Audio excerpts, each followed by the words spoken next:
So I am sitting here with the executive producer and showrunner behind the Apple TV series Monarch, Chris Black. How are you today? Let's start there. I'm very well, thanks. It's exciting. I mean, we've been working on this project for a long time. It's been a lot of effort, a lot of people pouring their talent and passion into something, and now we're getting it out here for people to see, so we're really excited. Talk to me about this team that you drawed up, when it comes to sound, the director, cinematography, so on and so forth. Like, did you have an idea of who you wanted to bring on board to be a part of this big project with you? Well, I did, and there were people like Leo Ross, our composer, I had worked with before, who I knew would be perfect for this project, really was excited to bring onto the team and work with again. But also part of the fun of a project like this is being introduced to new talented people that you haven't worked with before, and having our team at the studio, at Legendary, at Apple, bringing people into my circle who I haven't worked with before, and we just had an amazing team. Rana Kress, Sean Conrad, our sound team, everybody did such an amazing job. It was a delight. So it's safe to say that the new talent that you brought on board definitely wowed you and overly impressed you. It all worked out. Yes, no, I was just dazzled. I mean, on a daily basis, the stuff that they would show us and have us hear and listen to was incredible. It was like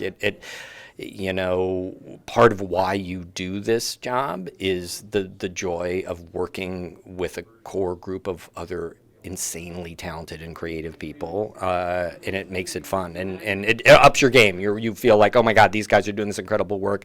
I hope my work matches what they're bringing to the party. Yes. Talk to me about uniqueness, because obviously over the years there have been numerous, countless, monster-driven, alienated type films, movies, series. What is it about this particular series that is so unique that would make the audience draw in? Well, I think we have the history and the legacy of Godzilla. We have a franchise that goes back to the Toho Studios features back to the 1950s. I mean, it's one of the longest running, most beloved and successful film franchises in history. I think there are 30 some odd movies over 70 years. So for us, it was an incredible honor to be able to come and play in that sandbox and play with those toys, be invited to the cool kids party. But what we feel we did get to do was tell the story from a different perspective about this family, to tell a story that, as we would like to say when we were developing it, this isn't a show about monsters, it's a show about people who happen to live in a world where monsters are real. Absolutely. So take me back to your childhood, Chris, just for a brief moment. I don't know if you do. I don't know if you want to go there. I definitely want to go there. You have to take me there. Yeah.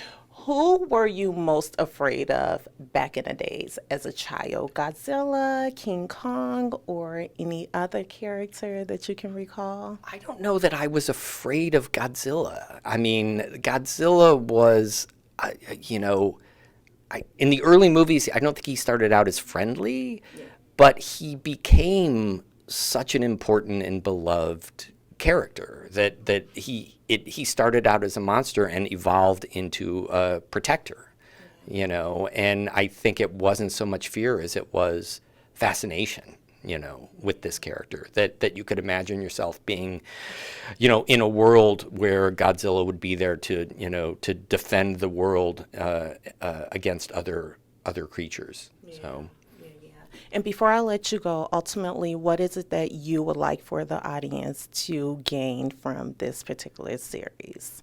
I think for us, the best reaction we've gotten so far is people who were surprised. And to me, that's the greatest thing you can get in anything, is you brought something to it that people didn't expect. And I think there is an expectation, like I say, with the long history of Godzilla. People think they know what it is, that they're familiar with these monsters, they're familiar with the movies, they're familiar or think they are with the kind of story that you want to tell. And what we hope is that when people watch it, they'll go, oh, this is about the legacy of a family and the burden that parents visit upon their children, and determining your own destiny and is what has been visited upon you, a legacy or a curse. And, the best responses we have gotten were like, wow, I wasn't expecting that.